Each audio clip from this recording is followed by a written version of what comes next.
आज एक बालिका की जन्म कुंडली का विश्लेषण भृगु संहिता से कर रहे हैं, जिसका जन्म हुआ है 19 अप्रैल 1983 को सायं 6:15 पर। चैत्र मास शुक्ल पक्ष सप्तमी तिथि, दिन मंगलवार, पुनर्वस नक्षत्र के द्वितीय चरण में और तुला लग्न के उदयकाल में जन्म है। राशि मिथुन है। श्री शुक्रवाच भवेदेतादुषी पत्री यज्जीवस्य महामते किम फलम जायते तस्या विस्तारेण वद प्रभो। श्री शुक्र जी प्रश्न करते हैं कि हे बुद्धिमान भृगु जी, इस प्रकार की जन्मपत्री जिस बालिका की हो उसी जीवन में क्या क्या फल प्राप्त होंगे, यह विस्तार पूर्वक वर्णन करें। श्री भृगुरुवाच लग्ने भानुसुतश्चैव तदीशश्चाष्टमे गृहे वित्ते देवगुरुर्वाच्यं द्यूने रविसुधात्मजः भौमस्तत्र स्वगेहि स्यात् भाग्ये रात्रिपतिर्तमः सहजे च करणीनाथ दामिनी योग कम्बलम। शुक्र जी के इस प्रकार प्रश्न करने पर श्री भृगु जी बोले कि लग्न में भानुपुत्र शनिश्चर उच्च राशिगत हैं, उसका स्वामी अष्टम भाव में विराजमान है। वित्त स्थान में देवगुरु बृहस्पति हैं, सप्तम भाव में सूर्य बुध व मंगल का योग है, भाग्य स्थान पर रात्रिपति चंद्रमा व राहु हैं और सहज भाव में केतु विराजमान हैं। उपरोक्त ग्रह स्थिति के अनुसार हे शुक्र जी, इस बालिका की कुंडली में दामिनी नाम का योग बन रहा है। इस योग में उत्पन्न हुई इस बालिका का आगे शुभ जीवन फल बता रहे हैं। पुरेयम विप्रवंशेपि चोत्पन्ना मध्य सुंदरी। हे शुक्र जी, यह बालिका पूर्व जन्म में एक विप्र कुल में उत्पन्न हुई थी, उस समय मध्यम सुंदरी रही। विदुषी प्रियम बदा नारी स्वच्छंदा चापि जायते जनकश्च तदा काले शिक्षा भागे रतोपि च। उस समय यह विदुषी और प्रियंवदा रही, किंतु स्वभाव से कुछ चंचल और स्वच्छंदा रही। उस समय इसके पिता शिक्षा के कार्य में नियुक्त थे, वेतन का लाभ करते थे, धनी मानी मध्यम रहे, सुखी थे। पक्ष भ्रातृ सुखम तस्मिन् यौवनेपि महामते विवाहम धनिके वंशे जायते च पतिस्तथा लौहोद्योगेन वित्तंच प्राप्तश्च ऐश्वर्यवर्धनम। उस समय इस बालिका को दो भाइयों का भी सुख प्राप्त था। युवावस्था प्रारंभ होने पर या युवावस्था आने पर इसका विवाह एक धनिक कुल में संपन्न हुआ। इसका पति उस समय लौह का उद्योग करता था और विविध प्रकार की उन्नति किया और नित्य ऐश्वर्य की वृद्धि करता रहा। गृहवाहन सौख्यंच प्राप्तश्चैव प्रजा सुखम। इस प्रकार यह बालिका गृहवाहन इत्यादि सुखों से युक्त रही और कालांतर में संतानादि सुखों का भी लाभ प्राप्त किया। तथा सुनैव संतुष्टा, किंतु स्वभाववश चंचलता अधिक थी और पति पक्ष से संतुष्ट नहीं थी। विलंबेन तपोधन शिक्षा कार्य रता बाला स्वच्छंदा चापि जायते। कुछ विलंब होने पर इस बालिका को भी शिक्षा के कार्य में पद व मान का लाभ प्राप्त हो गया, जिससे इसकी स्वच्छंदता में नित्य प्रति वृद्धि होने लगी। चान्यासक्ता पिजायेत, अतः यह पर पुरुष में आसक्त हो गई। छलम तु पतिनाशः, और बारंबार पति के साथ छल करने लगी। यद्यपि देवतीर्थ के विप्रे चैव रतिर्नित्यम स्वाध्याये रुचिवर्धनम। यद्यपि इसकी प्रीति देवता में, तीर्थ में, विप्र में विशेष थी और बारंबार स्वाध्याय में भी वृद्धि करती रही। शुभाशुभम द्वयम कर्म कृतांते निधनंगता।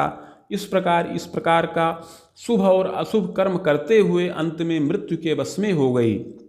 स्वर्ग नरको भयम लाभम भुक्ता सदसत कर्मकम भोगांते पुनः भोगार्थ मागता वसुधातले चाधुना मानुषे देहे विप्रवंशे समुद्भवा।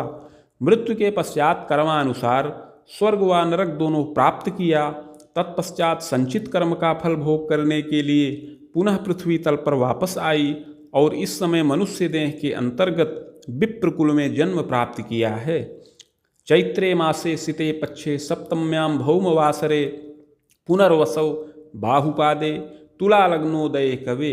हे शुक्र जी, इस समय इस बालिका का जन्म चैत्र महीना शुक्ल पक्ष सप्तमी तिथि मंगलवार के दिन पुनर्वस नक्षत्र के द्वितीय चरण में और तुला लग्न के उदयकाल में हो। चोत्पन्ना सुंदरी मध्या गोधूमा च प्रभान्विता। हे शुक्र जी, यह बालिका मध्यम सुंदर शरीर की हो, गोधूम वर्ण हो, प्रभा से युक्त हो, प्रभापन्न हो, समतुंग शरीरापि, समतुंग हो, सम ऊंचे कद की शरीर की हो, नाति स्थूला न क्षीण का, न बहुत अधिक अस्थूल हो और न बहुत अधिक क्षीण ही हो, समपुष्टापि जायेत, इस प्रकार मध्यम पुष्ट शरीर वाली हो, सुशीर्षा कुंचितम कचम, सुंदर सिर हो, बाल कुछ घुंघराले हों, भालार्धेन्दु निभम तात, मस्तक अर्ध चंद्राकार हो, विशालाक्षी च जायते, नेत्र विशाल हो, भ्रिकुटीमानदा सौम्या, कपोलम सम्मानसलम, भौहें शुभ वामानदायक हों, कपोल सम्मानसल हों, मुखम पद्मदलाकारम, सुनासा चिबुकादकम, मुख कमल दल के सदृश हों, सुंदर नासिका हो, चिबुक इत्यादि मनोहर हों, शारद्राधरम शुभम दंतम, तथास्तु विषमम कवे, रोगयुक्त मकालेपि सुग्रीवम बलयान्वितम, अधर आर्द्र हों, दंत पंक्ति स्वच्छ हो किंतु असमय में रोग से युक्त हो, अर्थात दांत कुछ रोग से युक्त हो जाएं, सुंदर ग्रीवा वलय से युक्त हो, पादहस्तादिकम सौम्यम चित्रिणी वनिता शुभा, हाथ पैर आदि की बनावट सुंदर हो, इस प्रकार यह बालिका चित्रिणी हो, वनिता हो, शुभांगी हो, शुभ लक्षणों से युक्त हो, सुवस्त्राभूषणे प्रीति श्रृंगार कुशलापि च, सुंदर वस्त्र और आभूषणों में प्रीति करे, रचनात्मक प्रवृत्ति की हो और श्रृंगार आदि में बहुत कुशल हो, कलायाम चानुरागंच कारिणी तु प्रियंबदा, कला साहित्यादि में अनुराग रखे और प्रियंबदा हो, प्रिय वचन बोलने वाली होए, दुराग्रहेण युक्ता स्यात्, किंचित तीक्ष्ण स्वभाव का, किंतु कुछ दुराग्रही हो, हठी और जिद्दी स्वभाव की भी हो और कुछ तीक्ष्ण स्वभाव भी हो, विलासे चाधिका प्रीति, विलासिता में भी कुछ अधिक प्रीति करने वाली हो, विदुषी चापि जायते, किंतु पूर्ण विदुषी हो, द्वित्रिभाषा कृतम ज्ञानम साहित्यम दर्शनम तथा विषया पर ज्ञानंच योग्यताचार्यकम अपि, यह बालिका श्रम पूर्वक विद्या का पूर्ण लाभ करे, अपनी मातृभाषा व अन्य भाषाओं का ज्ञान प्राप्त करे, साहित्यादि दर्शन आदि का अध्ययन करे, अन्य विषयों का भी ज्ञान प्राप्त करे और आचार्य की समान पूर्ण योग्यता से युक्त हो। यौवने स्वभुजाएकम, हे शुक्र जी, युवावस्था में अवश्य ही यह बालिका अपनी भुजाओं से धनोपार्जन करे। यौवने नात्र संदेहो, युवावस्था में इसमें कोई संदेह नहीं है कि यह पद और मान का लाभ प्राप्त करे। भाग्ये सह सप्तमे गृहे भौमस्तत्र स्वगेही स्यात् नृपयोगम प्रदर्शनम, भाग्य स्थान का स्वामी सप्तम भाव में है और वहाँ पर मंगल स्वग्रही हैं, अतः इस बालिका की कुंडली में राजयोग प्रदर्शित है। नृप के हाथ पदम वित्तम तथाधिकारकम अपि, इसके प्रभाव से अवश्य ही इसको राजगृह से पद और वेतन का लाभ प्राप्त हो, अधिकार से युक्त हो। वस्तु वितरणकम कार्यम निरीक्षणादिकम अपि, खाद्य वस्तुओं के वितरण का कार्य या उसके निरीक्षण का कार्य यह संपन्न करे और उससे संबंधित पदाधिकार का लाभ प्राप्त करने का योग है। यद्यपि यह बालिका बार बार राजगृह में पद प्राप्ति के लिए परीक्षाएं दे, उसमें सफल हो और विविध प्रकार से उन्नति करने वाली होए। शनैः शनैस्तु यौवने पदमान प्रवृद्धिश्च, प्रारंभ में जो यह बालिका पद को प्राप्त करे उसी पद के द्वारा आगे सुखी हो और उसी में उन्नति करने का योग है। धीरे धीरे इसके पद में वृद्धि हो। खवेदे मुनिवेदकम, और इस प्रकार 40 से लेकर 47 वर्ष की अवस्था में पद वृद्धि करके यह उच्च पद का लाभ प्राप्त करने वाली हो। विविधोन्नति योगकम, और 40 से 47 वर्ष की अवस्था में इसकी विशेष उन्नति का योग बने। जायते नात्र संदेहो राज्ञी तुल्य सुखम लभेत, यह बालिका युवावस्था में राज्ञी तुल्य सुख को प्राप्त करे। भृत्य वाहन गेहकम, गृह वाहन भृत्यादि सुखों का लाभ प्राप्त करे। स्वाभिलाषा पिपूरिता, और अपनी समस्त अभिलाषाओं को प्राप्त करने वाली होए। तथास्तु भाग्य के चंद्र राहु तत्र शुभो नतु, किंतु भाग्य स्थान में चंद्रमा हैं जो राहु के साथ हैं और शुभ नहीं हैं। बाधापि कारकाश्चैव, इससे बार बार युवावस्था में बाधाएं भी प्राप्त हों। दुर्घटनादिकम भयम, और दुर्घटनादि से भय प्राप्त होने का योग है। दुर्जयम पीड़नम रोगम श्वास कष्टम यदा कदा गल ग्रंथि विकारंच हृदय दुर्बलम अपि। युवावस्था में शरीर में दुर्जय रोग उत्पन्न हो, श्वास का कठिन रोग उत्पन्न हो, गले की ग्रंथियों का विकार भी उत्पन्न होने का योग है और हृदय दुर्बलता का भी क्लेश प्राप्त हो।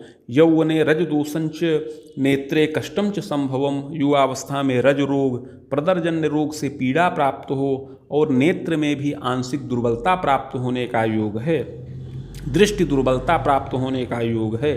पूर्व पाप प्रभावेण भयागंतुक तापकम।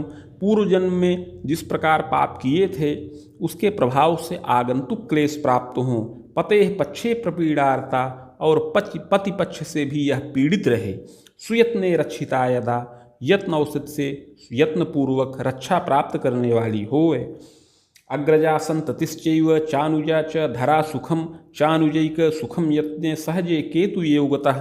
हे शुक्र जी, यह बालक माता पिता की बड़ी संतान हो, ग्रह योगानुसार एक छोटी बहन का भी सुख प्राप्त हो और एक छोटे भाई का भी सुख संभव है। सहजे केतु योगतः पितु पुत्रे सुको द्यूने, भ्रातृ सौख्यम विलंबतः।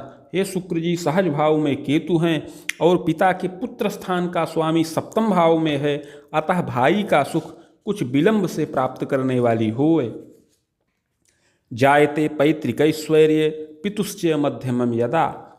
यद्यपि यह बालिका माता पिता के सुख से पूर्ण युक्त हो और पैतृक ऐश्वर्य से भी युक्त रहे, पिता के द्वारा सुख और मोद की प्राप्ति करे। जन को विविधोत्थानम कारकश्च नृपाश्रय, शिक्षा भागे रतश्चैव पदाध्यापन शोभितः। इसके पिता उत्थान करने वाले हों और राजगृह से शिक्षा के कार्य से पद और वेतन का लाभ प्राप्त करें, अध्यापक के रूप में शोभायमान हों। विविधोन्नति कर्ता स्यात् सर्व साधन लाभकः, अपने जीवन काल में उन्नति करें, समस्त साधनों का लाभ प्राप्त करें। यद्यपि दशमे सो ही राहुयुक्तो यदा कदा पीड़ितश्च शरीरेण दुर्घटनादि कष्टितः। यद्यपि दशम भाव में राहु के योग से पिता को भी यदा कदा शारीरिक क्लेश और पीड़ा हो, दुर्घटना आदि से भय हो। शत्रुबाधा युतश्चैव सुयत्ने सुखलाभकः, पिता को शत्रुबाधा से भी पीड़ा प्राप्त होने का योग है, यत्नपूर्वक सुख और लाभ की प्राप्ति हो। मातृ पितृ सुखम पूर्णम खबेदोर्ध्वम च संभवम, माता पिता का सुख इस बालिका को पूर्ण प्राप्त हो जो अपनी 40 वर्ष की अवस्था से अधिक ही रहे। पितृव्यम च त्रयम सौख्यम पितु स्वसाधरा यदा, पिता के 3 और भाई हों और पिता को एक बहन का भी सुख प्राप्त होने का योग है। पते सौख्यम बीजानीयात याम में कोणे तपोधन। हे शुक्र जी, युवावस्था में इस बालिका को पति का सुख प्राप्त हो जो दक्षिण के कोण में संभावित है। संभवम राम युग्मोर्ध्वम बाण युग्मांतरावधिम, युवावस्था में 23 से 25 वर्ष की अवस्था में पति का सुख प्राप्त होने का योग बन रहा है। सुंदरो मतिमान भर्ता कला विद्या प्रवीणकः, यह बालिका सुंदर पति को प्राप्त करे, मध्यम सुंदर इसका पति हो और बुद्धिमान हो, कला विद्या का प्रवीण हो। शिक्षा कार्ये पदासीनो वेतनायम प्रकारितः, पति शिक्षा के कार्य में नियुक्त हो और वेतन का लाभ करे। कर्कशः सत्वरामर्षि स्वार्थ साधन दक्षकः, किंतु कुछ कर्कश स्वभाव का हो, निष्ठुर स्वभाव का हो, सत्वरामर्षि अर्थात क्रोधी भी हो, स्वार्थ साधन में निपुण हो। यदा कदा महाप्राज्ञ कटुता पति संग के, इस प्रकार पूर्व जन्म कृत संस्कार के प्रभाव से पति के साथ यदा कदा कटुता और संघर्ष भी उत्पन्न हो। पते पक्षे प्रपीड़ार्ता, यह बालिका अवश्य ही युवावस्था में पति पक्ष से कुछ पीड़ा प्राप्त करने वाली होए। मानसी दैवी की व्यथा, मानसिक रूप से भी पीड़ा प्राप्त करे। लग्ने भानुसुतश्चैव सप्तमे भूमियोरभि परस्परम यदा दृष्टिर्दाम्पत्ये बाधकम बलम, लग्न में भानुसुत शनिश्चर स्थित हैं और सप्तम भाव में सूर्य व मंगल विराजमान हैं। परस्पर दृष्टि योग का भी प्रभाव शुभ नहीं है, जिससे इसके दाम्पत्य में बार बार बाधा प्राप्त होने का योग है। प्रजा भीतिस्तथोद्वेग, इससे संतान को भी भय प्राप्त हो और मानसिक उद्वेग हो। चिंतनम यौवने यदा, और बार बार युवावस्था में चिंतन हो, पीड़ा हो। प्रायश्चित्तेन रक्षा स्यात् प्रदोष व्रत धारणे, किंतु पूर्व जन्म कृत पाप का प्रायश्चित्त करने पर और तत्पश्चात प्रदोष व्रत धारण करने पर श्रृंगारम पूर्णकम चैव, अपना श्रृंगार पूर्ण हो। जीवनम दीर्घकम अपि, और दीर्घ जीवन का लाभ प्राप्त हो।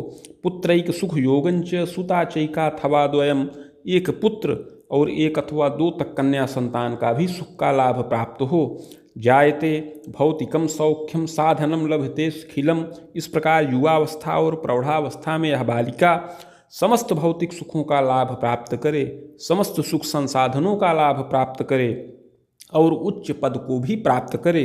प्रायश्चित्त प्रभावेण पदोच्चम लभते यदा, पूर्व जन्म कृत पाप का प्रायश्चित्त करने पर यथाशीघ्र उच्च पदाधिकार का लाभ प्राप्त हो और पद में वृद्धि का भी योग बने। स्वाभिलाषा खिलापूर्तिर्विजयम सर्वकर्मसु, अपनी समस्त अभिलाषाओं को पूर्ण करे और समस्त कर्मों में विजय भी प्राप्त करने वाली होए। चाग्रे यत्नम मया प्रोक्तम येदमादहा विपोहनम, अतः आगे उस यत्न और प्रायश्चित्त की विधि बता रहे हैं। स्वर्णपत्रम प्रकुर्वीत रामटंक प्रमाणकम, नगांगुला यताकारम तन्मध्ये चाष्टगंधतः, शिवमूर्तिम सबीजंच लिखित्वा बीज संयुतम, प्रतिष्ठा प्राणकम कुर्याद घटे स्थाप्यम विधानतः, भार्गवी संहिता साकम पूजनम खोडसादपि। 3 टंक सुवर्ण का पत्र बनाया जाए जो 7 अंगुल का आयताकार हो। उस पत्र के मध्य में अष्टगंध के द्वारा शिव और पार्वती जी की मूर्ति बीज सहित लिखकर कलश पर स्थापन करें। प्राण प्रतिष्ठा करके समीप में भृगु संहिता के 1 सहस्त्र पत्रों का स्थापन करके खोडसोपचार पूजन किया जाए। मदुक्तम शिव मंत्रंच सहस्त्रम खोड संजपम, महामृत्युंजयम चैव सहस्त्रम बाण युग्मकम। तत्पश्चात भृगु संहिता के मंत्राध्याय खंड में वर्णित शिव मंत्र जो 104 अक्षरों का है उसका 16,000 संख्या में जप किया जाए और 25,000 संख्या में महामृत्युंजय मंत्र का जप हो। जपम च हवनम कुर्यात मूर्तिमाचार्य दापनम, जप के पश्चात हवन इत्यादि करें और मूर्ति आचार्य को दान करें। यत्नोक्ते पूर्व पापंच समनम सर्व सुखम लभेत, इस प्रकार का यत्न प्रायश्चित्त करने पर पूर्व जन्म कृत पाप समन हो और समस्त सुख मोद की प्राप्ति हो। गुरोश्चैव दशायान्तु चोत्पन्ना बालिका कवे, हे शुक्र जी बृहस्पति की दशा में इस बालिका का जन्म हुआ है। रुद्रांतरम शुभम कालम विविधोन्नति योगकम, और यह दशा जन्म से लेकर 11 वर्ष की अवस्था तक रहे। विविधोन्नति योगकम, इस दशा में विविध प्रकार की उन्नति हो। विद्यारंभम गृहोल्लासम सहजादि सुखम लभेत, इसमें विद्या प्रारंभ हो, गृह में उल्लास हो और इसी दशा में भाई बहन आदि का सुख प्राप्त हो। भूयः शनि दशा मध्य खरावांतम शुभाशुभम, पुनः 11 वर्ष की अवस्था के पश्चात से शनिश्चर की दशा प्रारंभ हो जो 30 वर्ष की अवस्था तक रहे, इसमें शुभाशुभ फल प्राप्त हों। विद्या वृद्धिर पुनः पुनः, इस दशा में विद्या की बारंबार वृद्धि हो। मंगलाभ्युदयम गेहे पितुर द्वारा धनम लभेत, इसमें अनेक मंगल कार्य घर में संपन्न हो और पिता के द्वारा धन की प्राप्ति हो, पिता के द्वारा कुल का विकास हो। दशायाश्चोत्तरार्धे तु विद्योपाधिम लभेदपि, इस दशा के उत्तरार्ध में यह बालिका विद्या की उपाधि प्राप्त करे। पते सौख्यम बीजानीयात पदाधिकारकम अपि, इसी दशा के उत्तरार्ध में पति सुख प्राप्ति का योग है, पदाधिकार की प्राप्ति का भी योग है। प्रजादि सुख लाभकम, और संतानादि सुखों के लाभ का भी योग बन रहा है। भौतिकम लभते सौख्यम, और भौतिक सुखों का लाभ प्राप्त हो। पितुः क्लेशम यदा कदा, किंतु पिता को शारीरिक क्लेश प्राप्त हो, दुर्घटनादि से भय हो। सुयत्ने किंतु रक्षिता, यत्नपूर्वक रक्षा होए। चाग्रे बुध दशा मध्य मुनि वेदांतरावधिम यावत्तु मंगलाभ्युदयम पद वृद्धिस्तपोधन, इस दशा के पश्चात आगे बुध की महादशा चले जो 47 वर्ष की अवस्था तक रहे। यह दशा भी शुभ कारक है, उन्नति कारक है। पद वृद्धिस्तपोधन, इसमें बारंबार पद की वृद्धि का योग है। कोश कीर्त्यादि वृद्धिश्च, और कोश स्थिर हो, कीर्ति की वृद्धि हो। भाग्य वृद्धिर पुनः पुनः, और भाग्योदय का भी योग इस दशा में प्राप्त हो। यात्रा योग मनेकंच, अनेक बार देश और देशांतर की यात्रा का भी योग इसी दशा में प्राप्त हो। दशायाश्चोत्तरार्धतः गृहे वृद्ध जन्म शोकम स्वास्थ्य बाधा धन क्षति, किंतु जब इस दशा का उत्तरार्ध प्रारंभ हो तो घर के वृद्ध जनों का शोक और ताप हो। इस दशा के उत्तरार्ध में अपना स्वास्थ्य बाधित हो और धन की विशेष क्षति हो। पतेः क्लेशम तथोद्वेगम यत्नौषध सुखम लभेत, पति को भी क्लेश और भय प्राप्त हो, मानसिक चिंता हो, यत्न और औषध से रक्षा होए। वेदबाणांतरम यावत केतुश्चैव दशांतरे, इस दशा के पश्चात आगे केतु की दशा चले, जो 54 वर्ष की अवस्था तक रहे। आगंतुकम भयम नाना, यह दशा उत्तम नहीं है, इसमें अनेक आगंतुक कष्ट प्राप्त हों, दुर्जय रोग कम तथा शरीर में दुर्जय रोग उत्पन्न हो। विग्रहवाद कम गेहे, अनेक विग्रहवाद पारिवारिक संघर्ष व कटुता उत्पन्न होने का योग है। पद में भय हो, मिथ्या आरोप प्रत्यारोप से पदच्युत होने का भी योग बने। चंडी पाठे सुखम लभेत, किंतु इस दशा में चंडी का पाठ करने से रक्षा हो, सुख व मोद की प्राप्ति हो। भूयः शुक्र दशा मध्य प्रजोद्बाहादिकम अपि, इसके पश्चात शुक्र की दशा चले, जो शुभ कारक है। इसमें संतानों का विवाह आदि कार्य संपन्न हो। पौत्रादि सुखम लाभम देव तीर्थादि दर्शनम, इसमें पौत्र व दौहित्र का सुख मिले, देवता तीर्थ का दर्शन हो। पतेरायु भयम घोरम, किंतु इस दशा में पति की आयु का घोर भय प्राप्त हो। मृत्युंजय मंत्र के जप से रक्षा संभव है। वेद सप्तांतरावधिम निधनम जायते सत्यम, इसी दशा में अंतिम चरण में अर्थात 74 वर्ष की अवस्था के अंतर्गत अपनी आयु खंडित हो। भूयो वैश्य कुले पुनः जनिता कर्म योगेन नात्र कार्यम विचारणम, अगला जन्म वैश्य कुल में प्राप्त हो सत असत कर्मों के अनुसार। इति भिक्षुसंहितायां फलम समाप्तम।